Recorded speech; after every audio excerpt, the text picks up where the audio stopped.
আর আমার আফসোস লাগে, কষ্ট লাগে কখন দেখবেন সালার চট গায়ে দেওয়া রয়েছে পিসাব, এই পিসাবের 5 তলা বাড়ি আছে, কেন উনি সালার চটটা পরিবর্তে একটা পাঞ্জাবির ওনার তৌফিক হয় নাই। পিসাবের বাড়ি কয়তলা, গায়ে কিসের চট? এই সালার চট কবে থেকে জানেন? যেদিন ওনার মুরিদরা সালার চট দেখা ওনার মুরিদ হইছে। যেমন আপনাদের এই নদীর এই পাশে একজন আসছে, আর আপনাদের আকল এরকম হয়ে গেছে, নদীর এই পাশে আইসা দেখছেন সালা গায়ে দিয়ে টাই দিয়ে ঘুরতেছে, নামাজ রোজা কিচ্ছু নেই, তখন আপনাদের এলাকার 2-1 মুরব্বী কয় না রে কিছু একটা আছে। কিছু একটা না থাকলে কেন? এই যে কিছু একটার পরে বাস সালাওয়ালার মুরিদ হয়েছেন, মাশাআল্লাহ মুরিদ হয়েছেন, হওয়ার পর হইতে হইতে 1 লাখ মুরিদ হয়ে গেছেন। কয়জন? 1 লাখ। 1 লাখে 1 টাকা করে দিলে কয় টাকা হয়? 1 লাখ টাকা। তো 1 লাখ মানুষ মুরিদ কি ওনার একটা পাঞ্জাবি বানাই দেওয়ার তৌফিক হয় নাই? হ্যাঁ, হাদিস দ্বারা বোঝা যায় তৌফিক থাকার পর সালা গায়ে দেয়া ঘুরলে ওই সালা কেটে দাও। নবীজি সাল্লাল্লাহু আলাইহি সাল্লামকে আংটা লাগাইছে, কাগজ হুজুর মানত করছে, এই উল্টা পাল্টা কাজ করতে গেছে, কাটো। মুরিদরা মিলা পিসাবরে 5 তলা একটা বাড়ি বানায় দিল, কিন্তু পাঞ্জাবি দিতে পারলো না। কেন? কারণ এটা হইলো ওনার ইয়া, ওইটা যদি না রাখে তাহলে ওনার ভবিষ্যৎ অন্ধকার। এই জন্য সালাটা ঠিক রাখে, কারণ ওনার নাম হয়ে গেছে সালাওয়ালা পীর। এই আপনারা যারা মুরিদ, আমি বলবো না আপনাদেরকে কষ্ট দিব না, আমি আপনারা কেউ কষ্ট নিবেন না। আচ্ছা, আমাদের এই যে এই এলাকার ছোট ছোট বাচ্চাদেরকে তাদের শরীরে কাপড় না থাকলে কি বলি? ল্যাংটা। কি বলি? সবাই বলেন কি বলি? ল্যাংটা। আপনারা আকল খাটান, মনে করেন আমি একজন পীর, আমার নাম দিলেন ল্যাংটা। আচ্ছা, ল্যাংটা কারে বলেন? শরীরে কাপড় না থাকে। এখন আমারে বলে একজন পীর সাহেবের নাম ল্যাংটা হয় কেন? যিনি আল্লাহর কাজ করবে, রসুলের কাজ করবে, আল্লাহর কাজ করবে, রসুলের কাজ করবে, তো ওনার নাম আপনারা মানে আমার নাম দিয়ে দিলেন ল্যাংটা, মানে এটা কি করলেন? এটা আকলে ধরে না। আপনারা কষ্ট নিন না, যারা আপনারা মনে করেন আপনারাই মুরিদ, এই আমি ল্যাংটার মুরিদ, আপনি তা আমার নামটা আপনি শরম করে না? আমি আপনার পীর, আমার ল্যাংটা কইতে আপনি শরম করে না? আপনার তো লজ্জা থাকা উচিত। আপনি তো আপনার বাচ্চার পরনে কাপড় না থাকলে বলেন ল্যাংটা ছেলে নিয়ে যাও, আর আপনি পীর সাহেবরে আপনি আমার ল্যাংটা কইতে আপনার একটু খারাপ লাগে না?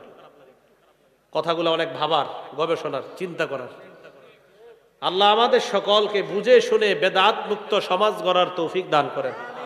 কেন বললাম? কিয়ামতের আগে বিভিন্ন নামে বেনামে অনেক দল আপনাদেরকে জাহান্নামের দিকে ডাকবে। জান্নাতের রাস্তা একটা, জাহান্নামের রাস্তা অনেকগুলা, অনেক নামে আপনাদেরকে ডাকবে। আল্লাহ আমাদেরকে সকলকে এই জাতীয় নামগুলা থেকে বেঁচে থাকার তৌফিক দান করেন।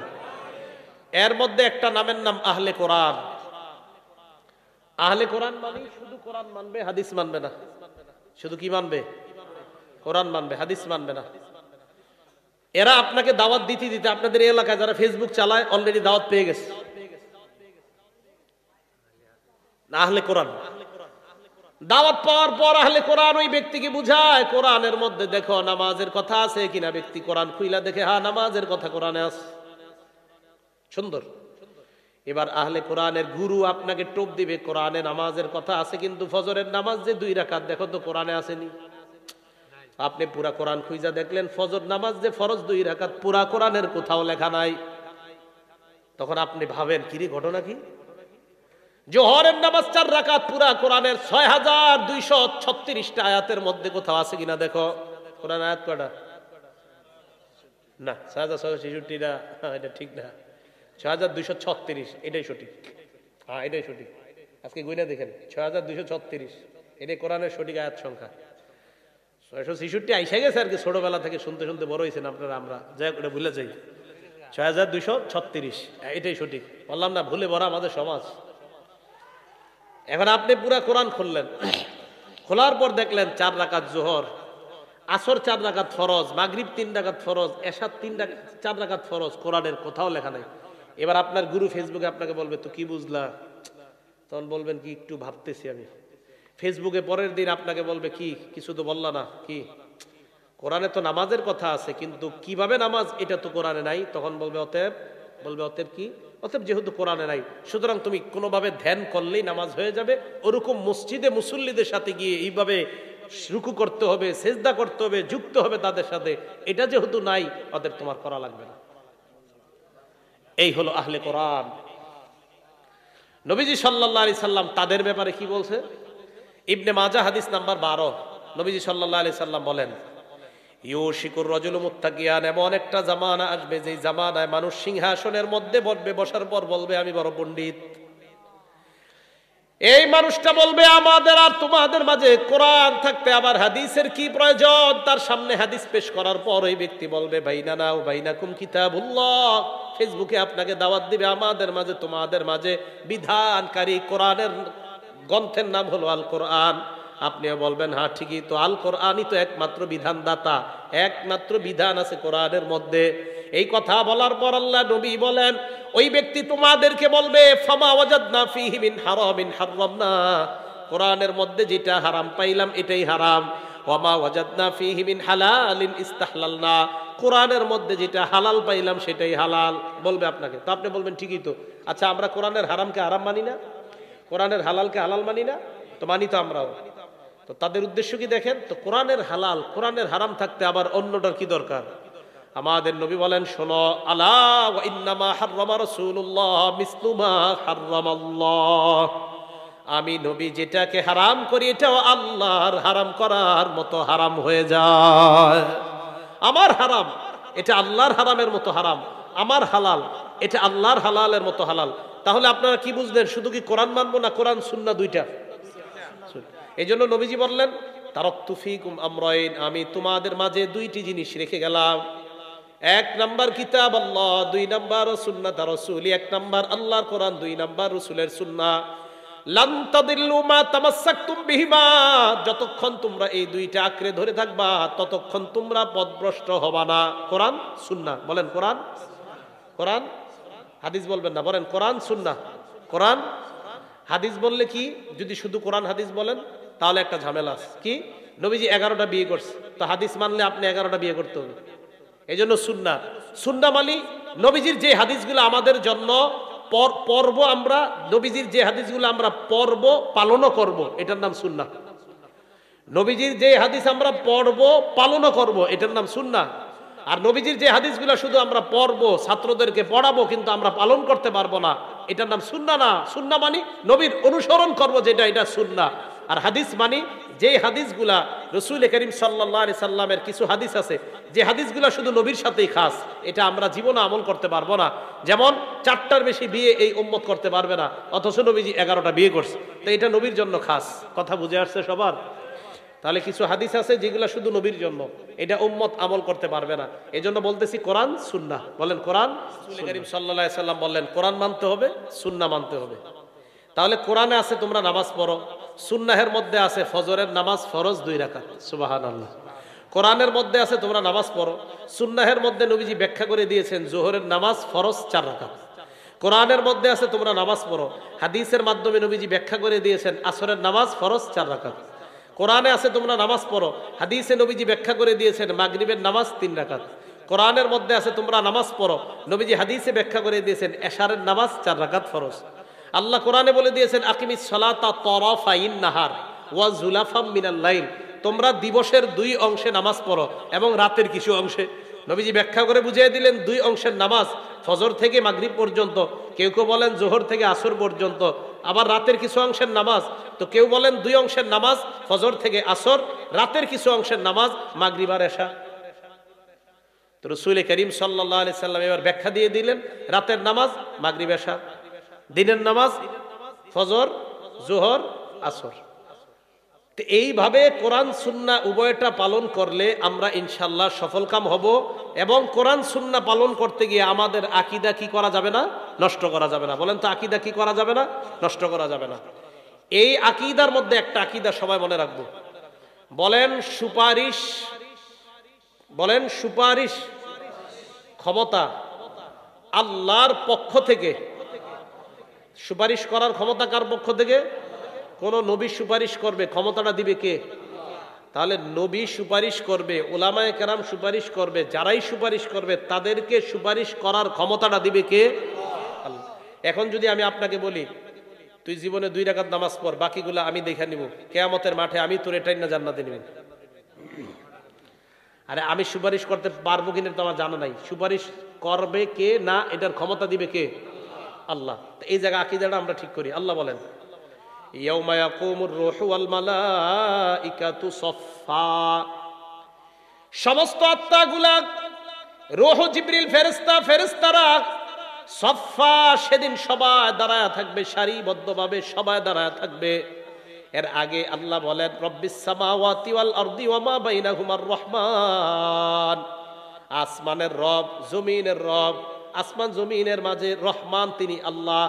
লা ইয়ামলিকুনা মিনহু খিতাবা, মানুষ কেউ কথা বলার কোনো ক্ষমতা রাখবে না। জিবরিল আমিন ফেরেশতা, সমস্ত ফেরেশতারা কাতারের মধ্যে দাঁড়িয়ে থাকবে, সবাই চুপচাপ নিচের দিকে তাকায় থাকবে। লা ইয়াতাকাল্লামুন, কেউ কথা বলবে না, কেউ কথা বলবে না। ইল্লা মান আদিনা লাহুর রহমান, আল্লাহ যাকে অনুমতি না দেয় সে ছাড়া কেউ কথা বলতে পারবে না। তাহলে বলেন কিয়ামতের মাঠে কথা বলার অনুমতিটা দিবে কে? আল্লাহ। তাহলে আজকে থেকে আমরা বিশ্বাস এটাই রাখবো, নবী, ওলি, হাফেজ, উলামা যারাই সুপারিশ করবে ক্ষমতাটা দিবে আল্লাহ। তাহলে কিয়ামতের মাঠে একচ্ছত্র ক্ষমতার মালিক কে?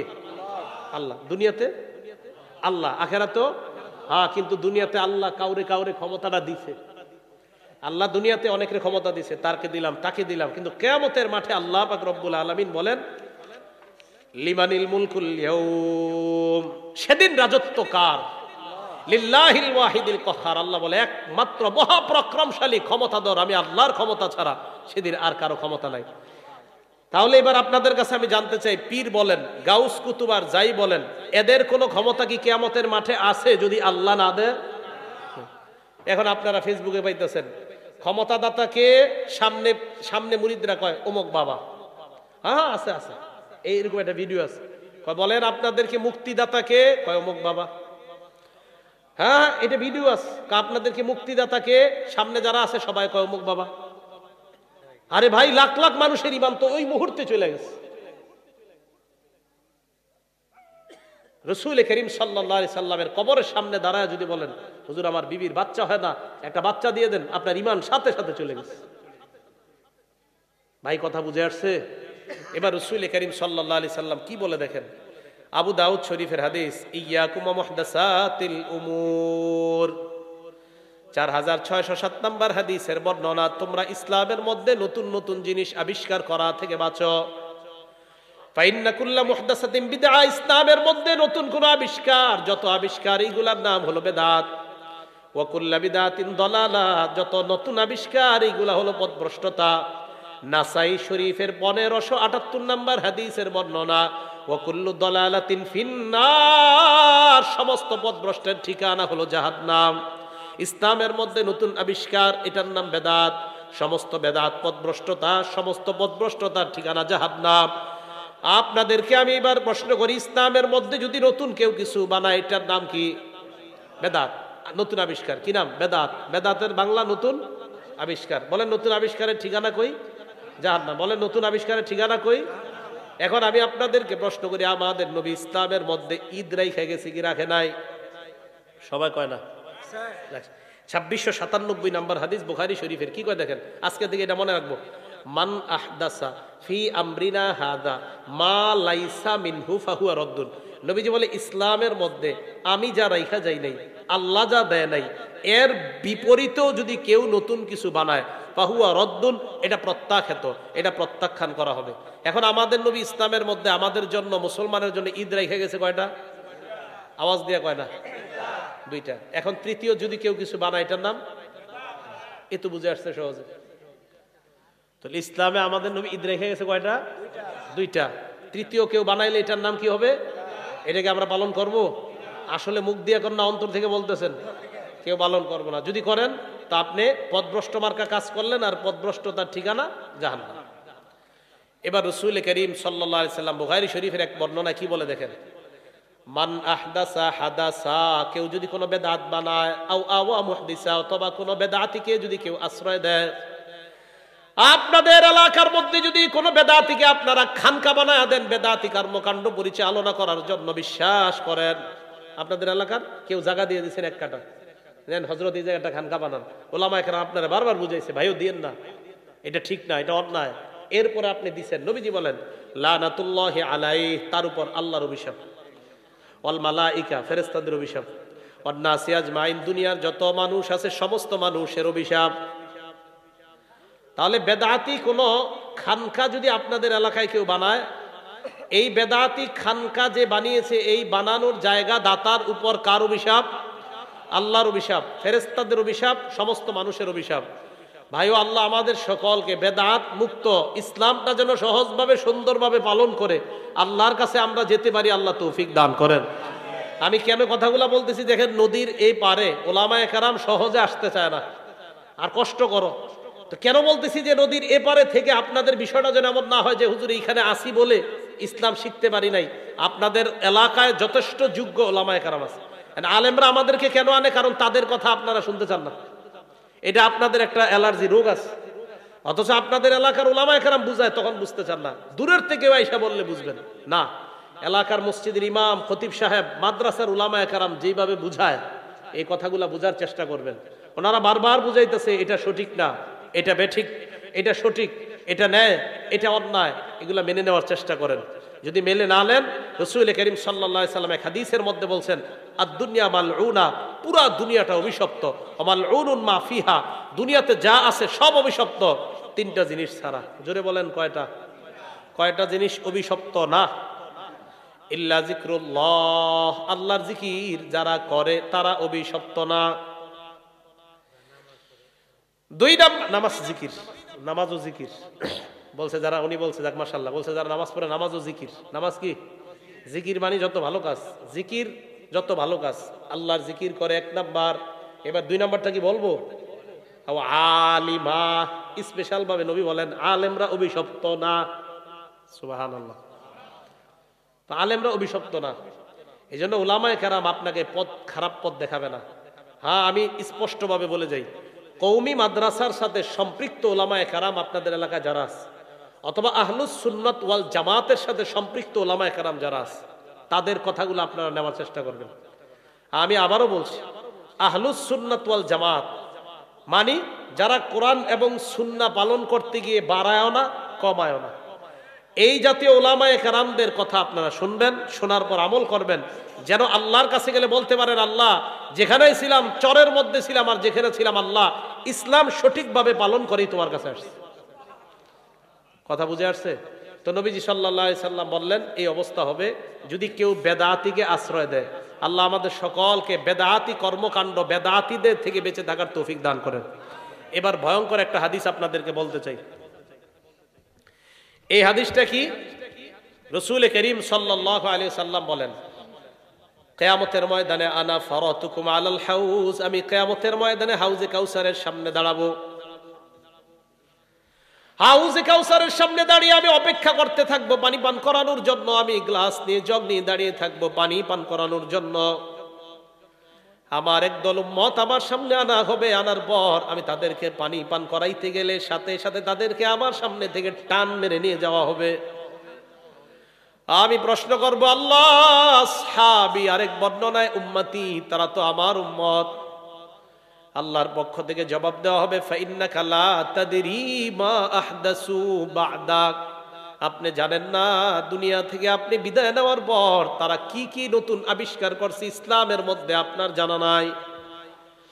নবীজি একটু আগে বললেন আমার উম্মত যেই মাত্র জানতে পারবে তারা আমার রেখে যাওয়া ইসলামের মধ্যে নতুন নতুন জিনিস বানাইছে, নবী তখন বলবে সুহকান সুহকান লিমান গায়্যারা দীনি, আমার ইসলাম, আমার শরীয়ত পরিবর্তনকারী, আমার সামনে থেকে তুমি দূর হও, দূর হও। একটু আগে পানি পান করার জন্য পাগল ছিল নবী, যেই মাত্র জানবে এটা বেদাতি, নবী বলবে সরাও, এটাকে আমার সামনে থেকে দূর করো। এই বেদাত ইসলামে গ্রহণযোগ্য না। আজকের রাত্রটাকে আপনারা কি রাত মনে করতেছেন? মেরাজের রাত। এই একটা ভুল। এটা আপনি করে কি কইছে আজকে মেরাজের রাত? হ্যাঁ, এটা আপনি করে কি কইছে আজকে মেরাজের রাত? মুন্সিদা। আচ্ছা, আজকে মেরাজ এই জাতীয় বর্ণনা কেমনে যায় হিসাব করছে আল্লাহ জানে, এর কোনো ভিত্তি নেই। রজব মাসে মেরাজ হইছে এই যে আজকে 27 রাতে, এর কোনো ভিত্তি নেই। এরপরে আজকে রাতে আপনারা নামাজ পড়ছেন নি? কয় রাকাত? হ্যাঁ, এসা তো পড়ছেন, আর পড়ছেন নি কিছু? 12 রাকাত পড়েন নাই? আচ্ছা আচ্ছা। সবে মেরাজের কোনো নামাজ নাই, সবে মেরাজের কোনো রোজা নেই, মেরাজের কোনো নামাজ নাই, মেরাজের কোনো রোজা নেই, কিচ্ছু নাই। মানে ওই যে বললাম না, সহজটার একটু কঠিন বানাইবেন এখন, যে না এটা তো কিছু একটা দরকার। মানে কি দরকার আপনার? দরকার মানে ওই যে কিছু টাকা টুকা তুইলা জিলাপি খাবেন, এই তো। এটা করবেন না। আজকে মেরাজ এর কোন সহি নির্ভরযোগ্য কোনো প্রমাণ নাই। হ্যাঁ, রাসূল করিম সাল্লাল্লাহু আলাইহি সাল্লাম মেরাজে গিয়েছে, এই কথা তো সত্য। মুসলিম শরীফের 300 নম্বর হাদিস, লম্বা হাদিসের মধ্যে আছে রাসূল করিম সাল্লাল্লাহু আলাইহি সাল্লাম উনি মক্কা থেকে বাইতুল মুকাদ্দাস পর্যন্ত গিয়েছেন। সেখান থেকে রাসূল করিম সাল্লাল্লাহু আলাইহি সাল্লাম ঊর্ধ্ব আকাশে সিদরাতুল মুনতাহা পর্যন্ত ভ্রমণ করেছেন। এগুলো তো সত্য কথা। বাকি যাইতে যাইতে জিবরিল আমিন হঠাৎ নবীর থেকে আলাদা হয়ে গেছে, এই কথা যে কোত্থেকে আসছে আমি জানি না।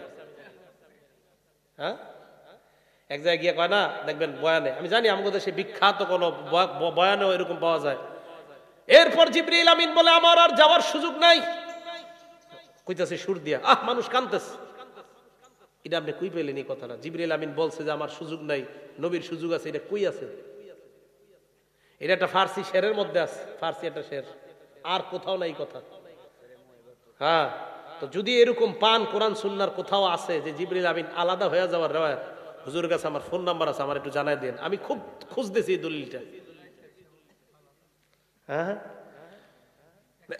এটা আসার দলিল কই আছে? জিবরিল আমিন হুজুরের রেখে পড়ছে, এই প্রমাণ কই আছে? না না। আচ্ছা, যাই হোক, আমি বুঝাইতে চাইলাম আর কতদিন এই ভুলে ভরা জীবনে থাকবেন। মেরাজ হয়েছে নবীজির, নবীজি সাল্লাল্লাহু আলাইহি সাল্লাম ঊর্ধ্ব আকাশে গিয়েছেন, আল্লাহর পক্ষ থেকে 50 ওয়াক্ত নামাজ নিয়ে আসছে। এটাও বুখারীর বর্ণনা আছে, মুসলিমের বর্ণনা। মুসলিম শরীফের 300 নম্বর হাদিস, বুখারী শরীফের 349 349 নম্বর হাদিস। মুসা নবী কয় কি আনছেন? তো এই কথাগুলো আলোচনা করতে পারেন না। মানে দেখবেন সুন্দর সুন্দর কথাগুলো থুইয়া এমন এমন কথাগুলো মেরাজের রাত্রে আমরা শুনতে চাই, যেগুলো শুনলে না। যেমন আপনারা এরকম শুনছেন কিনা 27 বছরের একটা ঘটনা।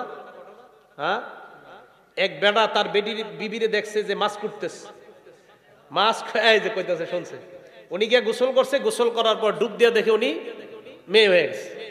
মেয়ে হওয়ার পর বিয়ে হওয়ার পর ওনার 3টা সন্তান, 3 মেয়ে হয়েছে, 2 ছেলে হয়েছে, মোট কয়জন? আবার উনি ডুব দিছে, ডুব দেওয়ার পর আবার ছেলে হয়ে গেছে। আসার পর দেখে ওনার বিবি তখনও মাছ কুটতেছে। কি রে, তুই মাছ কুটস? মানে কি, আমি তো মাছই কুটি। তুমি নাকি নবীর মেরাজরে অস্বীকার করছো শুনলাম। হ্যাঁ, 27 বছর আমি ঘর সংসার করে এলাম, তুই এখনো মাছই কুটস? এই ঘটনা আমি ক্যাসেটে শুনছি, অনেক জায়গায় শুনছি। এটা কোনো জাল কিতাবেও লেখা নাই, সহি কিতাব তো দূরের, কোনো জাল কিতাবেও লেখা নাই। এটা যে কোত্থেকে আইলো আল্লাহ জানে। তো ভাই, যেটা বলতেছিলাম, জান্নাতে যাওয়া সহজ, এটারে কঠিন বানায় না। জান্নাতে যাওয়া সহজ, এটাকে কি বানাবো না, কঠিন বানাবো না। আল্লাহ আমাদের সকলকে হেফাজত করেন। এবার একটা কথা শোনেন, বুখারী শরীফের হাদিস নাম্বার 5590 নাম্বার হাদিস। রাসূল করিম সাল্লাল্লাহু আলাইহি সাল্লাম বলেন, লা কুনান্না মিন উম্মতি আকওয়াম, আমার উম্মতের মাঝে এমন একটা দলের আবির্ভাব হবে, ইস্তাহিল্লুনাল হিররা, যারা ব্যভিচার করাকে হালাল মনে করবে, জিনা করাকে যারা হালাল মনে করবে। জিনা করা হালাল, নাউজুবিল্লাহ বলেন। আসলে কি আমরা হালাল মনে করি সবাই? না, কিন্তু করেন অনেকে। দলিল দিলে বুঝবেন। তাহলে প্রথম কথা কি, কাকে হালাল মনে করবে? জিনা। হুজুর আম করে বুঝাই দেন কথাটা, কি বুঝতে চাননি সবাই? বুখারী শরীফের আরেক হাদিস দিয়ে বুঝাইতে হবে। তাহলে এই অংশটা আগে, এই অংশ মনে রাখেন, জিনাকে হালাল মনে করবে। বুখারী শরীফের 6612 নম্বর হাদিস। ওই হাদিসে নবী মানে জিনা হালাল মনে করবে, এটার ব্যাখ্যা করছি বুখারীর 6612 নম্বর হাদিস দিয়ে। ক্বালা রাসূলুল্লাহ সাল্লাল্লাহু আলাইহি ওয়াসাল্লাম, আল্লাহ নবী বলেন, ইন্নাল্লাহা কাতাবা আলা ইবনি আদম হাজ্জাহু মিনাজ জিনা, আল্লাহ পাক রব্বুল আলামিন আদম সন্তানকে জিনা দ্বারা পরীক্ষা করবে। জিনা দ্বারা আমাকে, আপনাকে, আমাদের সকলকে, আলেম আওয়াম সবাইকে পরীক্ষা করবে। নবীজি বললেন সবাইরে করবে। আদরাকাহু লা মুহালাতা, এই পরীক্ষার সম্মুখীন সবাই হবেন, আমি হব, আপনি হব, সবাই হব। এখন নবীজি বলেন, জিনাল আইনি আন-নাজ, চোখের জিনা হলো দেখা। চোখের জিনা কি? চোখের জিনা কি? দেখা। যার দিকে দেখা হারাম সেই দিকে তাকানো চোখের জিনা। ওয়া জিনা লিসান আল মানতিক, জবানের জিনা হলো কথা বলা। জবানের জিনা কি বলা? আপনাদের এলাকার এক যুবক রাতের পর রাত ঘন্টার পর ঘন্টা একটা মেয়ের সাথে অবৈধভাবে তার সম্পর্ক কথা বলতেছে, এই যে মুখের জিনা, তাহলে এই জিনাটাকে সে হালাল মনে করতেছে। এই যে হালাল, এই যে হালাল না সারাত কথা কিভাবে? নবীজি বললেন আমার উম্মতের একদল জিনাকে হালাল, এই যে হালাল, সে তো মনে করতেছে আমি তো মাশাআল্লাহ তার জন্য পাগল পাগল হয়ে গেছি, আমি তো যেগুলো মধ্যে ফাঁসি দিয়ে দিতে পারি। তার জন্য কি হয়ে যেতে পারে? ফাঁসি। মাঝে মাঝে ইমাম সাহেবের প্রশ্ন করবো, হুজুর আমি একটা মেয়ের সাথে রিলেশন আছে, রিলেশন কয় সম্পর্ক কয় না, রিলেশন আছে, তো আমি যদি তার সাথে ফজর পর্যন্ত কথা কই এই নিয়তে যে দুইজন ফজর করে ঘুমাবো, কি নেক্সট রুতের প্রেম? না জায়েজ, বলেন হারাম। এটা কি? তাহলে চোখের জিনা, এই যে কেউ চোখ দিয়ে একটা মেয়ের দিকে তাকাইলো, খুব মনে রাখবেন সূরা নূর, এই সূরা নূরের 30 নম্বর আয়াতে আল্লাহ বলেন কুল্লিল মুমিনিনা ইয়াগুদ্দু মিন আবসারিহিম, নবী আপনি ইমানদারকে বলেন তারা যেন নজর নিচে রাখে। আচ্ছা আপনি নিচে রাখলেন, তো শয়তান আপনাকে বারবার উপরে উঠায়, তাকাও তাকাও। তো একটা যুবক সে কিছু মনে করতেছে না, বাস একটা মেয়ে হেঁটে যাচ্ছে তার দিকে তাকিয়ে আছে। তো রাসূল করিম সাল্লাল্লাহু আলাইহি সাল্লাম বলেন আল মারআতু ইযা খারাজাত, কোন মহিলা যখন ঘর থেকে বের হয় ইস্তাশরাফাহা শয়তান, শয়তান তার দিকে এইভাবে উকি মেরে তাকায়। এটার ব্যাখ্যায় মুহাদ্দিসিনে কেরাম বলছেন আমরা তিনজন একসাথে আছি, শয়তান আমাদের মুখ মাথাগুলা সবগুলা মাথা একসাথে ওই নারীর দিকে এইভাবে তাকানোর জন্য উদ্বুদ্ধ করে। এটা কিভাবে? এক বন্ধুর মাথায় এসে শয়তান ছোঁয়ার হয়, কয় এই একজন তো হাইটে যাইতেছে দেখ, তো ওই বন্ধু দেখে সাথে আসারও চারজন, তখন কয় কিরে দোস্ত, জিনাল আইনি আর নজ, চোখের জিনা হলো দৃষ্টি দেওয়া দেখা, তো এই যে জিনাকে হালাল মনে করছেন, এই যে তাকিয়ে আছেন। অজিনাল লিসান আল মান্তিক, যুবক ভাইয়েরা গুনাহ করবেন না, আর কত কত গুনাহ করলে বলেন আপনার শান্তি হবে? আপনি এখন মারা যাবেন, কালকে একদিন হয়ে যাবে আপনার, বলেন আর কত গুনাহ? আজকে মারা যাবেন তো কালকে একদিন, নিঃসন্দেহে কালকে একদিন। আপনার মোবাইলে যাদের সাথে আপনি গুনাহ করেছেন, মোবাইল তো এগুলো ডিলিটও করতে পারেন নাই, ডিলিট করার আগে আপনি মারা গিয়েছেন, আপনার আত্মীয় স্বজন দেখবে আপনি কতটা গুনাহের মধ্যে লিপ্ত ছিলেন। সারা দুনিয়া আপনার মোবাইলের সাক্ষী হয়ে যাবে যে এই ছেলেটাকে এত ভালো মনে করতাম, সে তো এই। বুখারী শরীফের 6612 নম্বর হাদিস, নবীজি বলেন জিনাল আইন আর নজ, হাদিসটা দেখেন কি সুন্দর করে নবীজি বলছেন, চোখের জিনা দেখা, মুখের জিনা কথা বলা। দেখেন এবার নবী কি বলেন, আপনি দেখলেন, দেখার পর বাসায় আসলেন, বাসার পর এবার হয়তো দেখছেন না হয় কথা বলছেন, কথা বলতে বলতে একটা মেয়ের সাথে এবার নবী বলেন নাফসু তামান্না ওয়া তাশতাহি, মন তখন তাকে কল্পনা করতে থাকে। কি নবীজির কথা কি মিথ্যা নাকি নাউজুবিল্লাহ? সত্য। নবীজি বললেন দেখার পর কথা বলার পর এবার মন তাকে কল্পনা করতে থাকে। নবীজি বলেন করতে করতে ওয়াল ফারজু ইউসাদ্দিকুহু যালিকা, এক পর্যায়ে লজ্জাস্থান সেটাকে সত্যায়ন করে, বলেন নাউজুবিল্লাহ। তো নবীজি বললেন বুখারী শরীফের 5590 নম্বর হাদিস, আমার উম্মতের একদল এক নাম্বার জিনাকে হালাল মনে করবে, দুই নাম্বার আল হারিরা, রেশমের পোশাককে হালাল মনে করবে। ঈদের সময় যুবক ভাইয়েরা পাঞ্জাবি কিনতে সাবধান, আপনার পাঞ্জাবিটা যেন রেশমের সুতার না হয়, খুব সাবধান। সিল্ক, সিল্ক আছে না, সিল্ক কিনতে সাবধান, সিল্ক অনেক সিল্ক গুলার মধ্যে রেশম ঢুকাইয়া দেয়, অনেক সিল্কের মধ্যে রেশম ঢুকাইয়া দেয়। তো এটা যেন আপনার এই জাহান্নামী পোশাক যেন দুনিয়াতে আপনারা কেউ না পরায়, এ হলো দুই। তিন নাম্বার ওয়াল খামর, মদ পানকে মানুষ হালাল মনে করবে। চার নাম্বার ওয়াল মাআজিফ, বাদ্যযন্ত্র ঢোল তবলাকে মানুষ হালাল মনে করবে। শরীয়তের কথা বইলা এই পাশে একদল বাউল বসবে, এই পাশে একদল বসবে, নাম দিবে পালা গান, উনি বুখারী শরীফের হাদিস দিয়া গান গাবে, উনি মুসলিম শরীফের হাদিস দিয়া গানের জবাব দিবে। হ্যাঁ নবীজি বলছেন অল মাআজিফ, বাদ্যযন্ত্রকে হালাল। এই যে শরীয়তের কইবে কোন মৌলবী বলছে বাদ্যযন্ত্র হারাম? আমার নবী কয় এরা যে হালাল বলবে বাদ্যযন্ত্রকে, নবী বুখারীর হাদিসে বলে দিছে। তো আপনাদেরকে যদি কেউ বলে কোন মৌলবী বলছে বাদ্যযন্ত্র হারাম, আপনারা বলবেন আমাদের নবীজি বলছে, তোমাদের মতো একদল বলবা বাদ্যযন্ত্র হালাল। কি কথা বুঝে আসে নাই? যে আমাদের নবীজি বুখারী শরীফের 5590 নাম্বার হাদিস এটা বলে দিচ্ছে। তো বুঝাইতে চাইলাম আমাদের সমাজের আমরা এই বাদ্যযন্ত্র মুক্ত, বেদাত মুক্ত, শিরিক মুক্ত, কুসংস্কার মুক্ত, কি বলেন এই যে এটা কিচর বাহের চর একটা সমাজ কি গড়ার প্রত্যয় ব্যক্ত করা যায় না ইনশাআল্লাহ? যেখানে কোনো শিরিক থাকবে না, কুসংস্কার থাকবে না, কোনো বেদাত থাকবে না। আল্লাহ আমাদের সকলকে কুসংস্কার মুক্ত, বেদাত মুক্ত আমরা একটা সমাজ যেন গড়তে পারি এবং ইসলাম পরিপূর্ণভাবে পালন করে আমরা যেন কবরে যাইতে পারি। আল্লাহ তৌফিক দান করেন, আল্লাহ তৌফিক দান করেন। আপনাদের কাছে আমার করজোরে আবদার, জান্নাতে যাওয়া একদম সহজ। সল্লু খমসাকুম, 5 ওয়াক্ত নামাজ পড়েন, সুমু শাহরকুম, রমজানের রোজা রাখেন, ফামুতু ওয়াদখুলু জান্নাতা রব্বিকুম, মরেন আর জান্নাতে যান, মরেন আর জান্নাতে প্রবেশ করেন, মৃত্যুবরণ করেন, জান্নাতে প্রবেশ করেন। এই জান্নাতে যাওয়াটা আপনারা কঠিন বানায় নিয়েন না। লাল লাগবে, নীল লাগবে, অমুক লাগবে, রং লাগবে, এইগুলা কইরা বাড়াবাড়ি করেন না ইসলামটাকে আপনারা। হ্যাঁ, আপনাদের এই প্যান্ডেল দেখে আমার ভালো লাগছে একটা কারণে, আশেপাশে কোনো রং ঢং দেন নাই। আমি ভাবছিলাম চর অঞ্চলের এই প্যান্ডেল কোনো রং ঢং হতেও পারে, আল্লাহ বাঁচাইছে যে রং ঢং হয় না। রং কি দরকার, রং ঢং তো কোনো দরকার নেই। এখন দেখেন এই যে প্যান্ডেলটা করছেন, এটা সহজ হয়েছে না? এখন আপনারা ইচ্ছা করে কি করলেন, এইদিকে কতগুলো ফুল, আরে এটা ওর তো জবান থাকলে বলতো ভাই আমি কষ্টে আছি।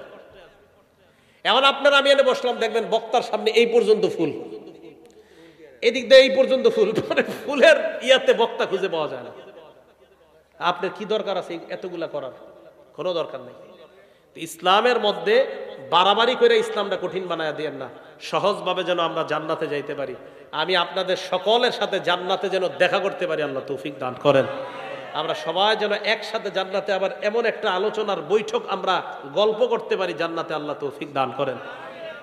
তাহলে ওলামায়ে কেরামের পরামর্শ নিয়ে চলবেন তো ইনশাআল্লাহ, আল্লাহ তৌফিক দান করেন। আমিন ওয়া আখিরু দাওয়ানা আনিল হামদুলিল্লাহি রাব্বিল আলামিন।